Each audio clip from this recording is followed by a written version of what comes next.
Yeah boy, we're back in business. Grounded 2, we summoned, we chanted, and it's going to be here on July 29th. I've already done a few videos and shorts taking a look at all the information we knew. So make sure you go and check the breakdown video and the live stream I did. But guess what? I missed some stuff and that's what we're covering. Hey RATBAGGERS, it's Jade. Let's go over some of the things that I missed that I think are pretty interesting in the trailers and the extra gameplay footage that was shown off as part of the Xbox Direct last night. So we freeze-framed a bunch of stills from the live stream last night and focused in on a bunch of stuff.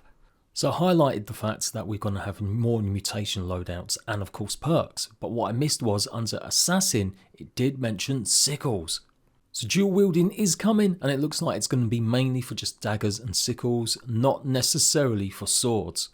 But the idea of having a proper sickle now is really cool. Now some people are saying that might be useful for farming, but don't forget we've got a brand new Omni tool that is going to do the job, combining a hammer, a pickaxe and an axe in one, as well as a shovel. So I'd be very surprised if they then go and add just this really kind of extra tool. Thanks to Big Yoshi in the house for this spot, it does look like the corrupted creatures and bugs that I figure I was kind of coining, so they had like a purple hue to them. They are indeed still more orc controlled creatures. On this still you can see there is a tiny little satellite dish and basically a receiver on top of this scorpion's head. So who's controlling it this time? Is it still Omnant, given we're going to be exploring so many of the Omnant laboratories that have been hidden underneath the actual park? Maybe these creatures aren't corrupted, instead they are genetically mutated, done in a laboratory and hoping to control them with these devices. And when you really compare that shot to this one, you can see that these scorpions are definitely different. One definitely does look a bit more gnarly, like it has been maybe incorrupted or has obviously got the infection from the haze. And this one is clearly missing any kind of antenna on its front head.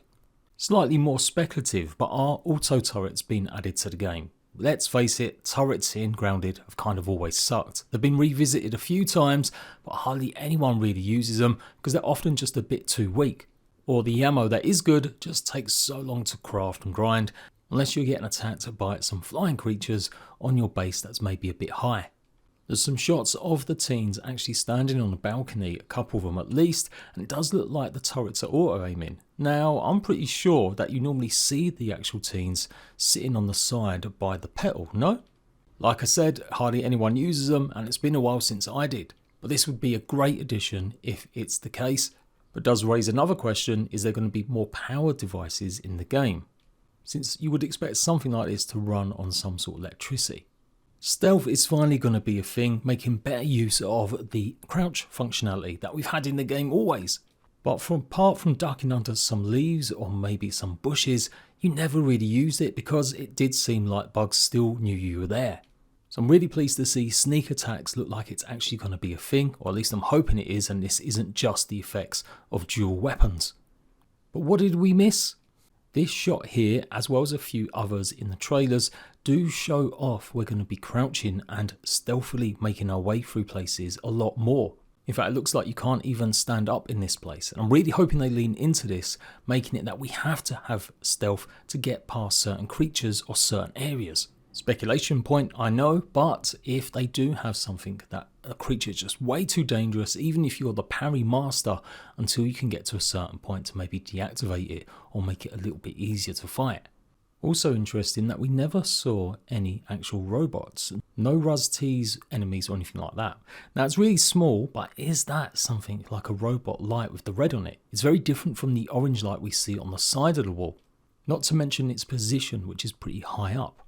Maybe a bit more of a reach here, but yeah, it does open up lots of questions, which I will go over in another video, talking about all the kind of ideas that may come back or may not. But for sure, stealth is going to play more of an important part, and I'm really hoping it gets fleshed out. Could it be coming to PlayStation a lot sooner? Now, the way Game Preview works is it gets updated over time. We know they're going to be maybe having a bit longer than we're used to with updates, 3 to 4 months apparently now, but the updates will be bigger. And it's still going to be an incomplete game, so they may take things out, they may adjust and change a lot. Steam and Xbox with their game preview program have usually been the only ones to have this kind of thing going on. PlayStation rarely have games that come out unless they're completely finished. Well, in theory at least. But in the past, PlayStation has granted some special licenses to games like ARK and more recently Tales at Agasbar, which was an exclusive for PlayStation and is technically early access. Shout out to Apex again for this one, but in a now deleted tweet, it does show the PS5 symbol on this image that came from their X account. But maybe don't get your hopes up too much. It does also show pretty much the old Xbox symbol rather than the Xbox Series S and X, and doesn't include Xbox PC, which has been put on pretty much every other game, as well as some of the other pictures from Grounded 2. So while it might seem obvious that PlayStation 5 will get the game eventually, it doesn't look like I still think that's going to happen anytime soon. But you never know. The original game took 2 years to come out of early access. If it comes out in July, that's actually only 2027 that you'll be able to play Grounded with all of its content all rolled into one, hopefully for PlayStation and potentially Switch players in the future. Okay, a bit more speculative now for sure, but are we going to be actually having electricity? As I mentioned earlier with the turrets, it does seem like something that might have, and way back when on Grounded 1, the roadmap did state they would have powered building or powered crafting stations. In fact, they once had some electrical kind of orb device pretty much acting like a Tesla coil that could electrocute if you got too close to it. Apex, big shout out to him again with this one. You can see these wires dangling and they're really colourful and they're really exposed. Is this a brand new resource that we might need to get to hopefully power up bases? I do think it would be really cool. I've always wanted to have an aphid powering up maybe some electrical device in a big wheel like a hamster, but what if that is true? What if we can use the bugs to do that, since we are going to be using obviously the wolf spider as well as maybe the soldier ant to actually harvest resources that we can't get with our regular weapons or gear. So speculative, but something to bear in mind. Could these wires be something we actually need to harvest and get? Shout out to Love Jupiter for this one. It does look like golden milk molars are back. We saw from the UI that there was a symbol for molars, so it stands to reason if there's definitely gold ones, there'll be the regular white ones as well.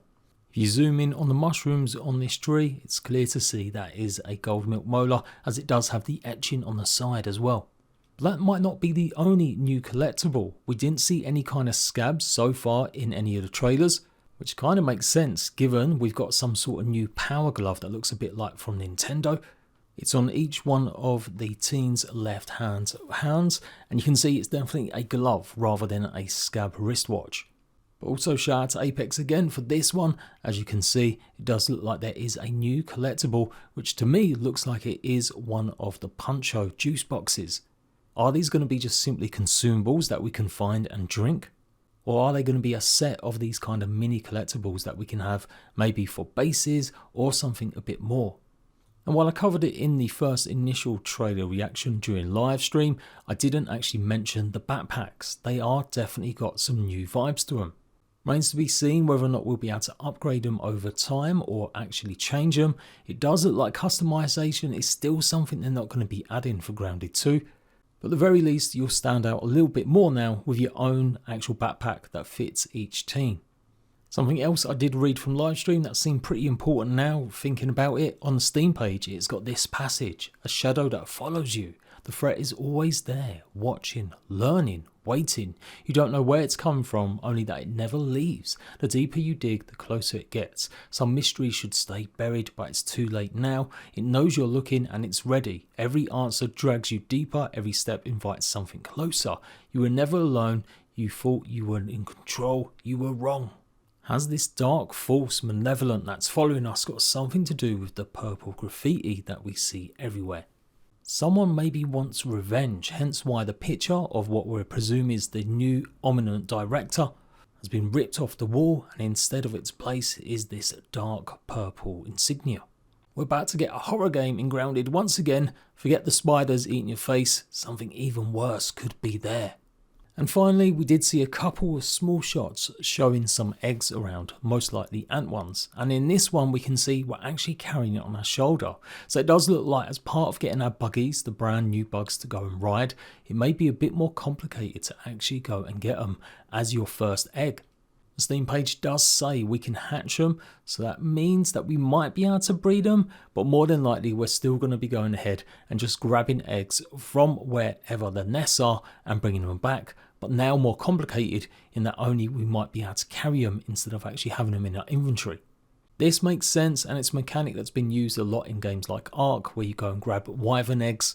I'm really hoping they develop and flesh this out, make it that we have to have some sort of conditions to hatch some of these eggs. Even if it's a cozy one where we've got to add more heat and stuff, that would be a really good way to utilise the cozy system better. So there we go folks, like I said, go and watch my previous breakdown video to see everything. If you feel like I've missed something here, I probably did cover it in the previous video. Or the 2-hour live stream where we freeze framed almost every aspect of the trailer and the gameplay footage and went through so much. But hopefully these 10 things I missed give you something more to think about. If you really think there's something I should have seen or explained, then leave it in the comment section and I'll remember it for a future video. I'm super hyped for Grounded. I'll be making daily videos all the way up until release. Let's go, we're back baby.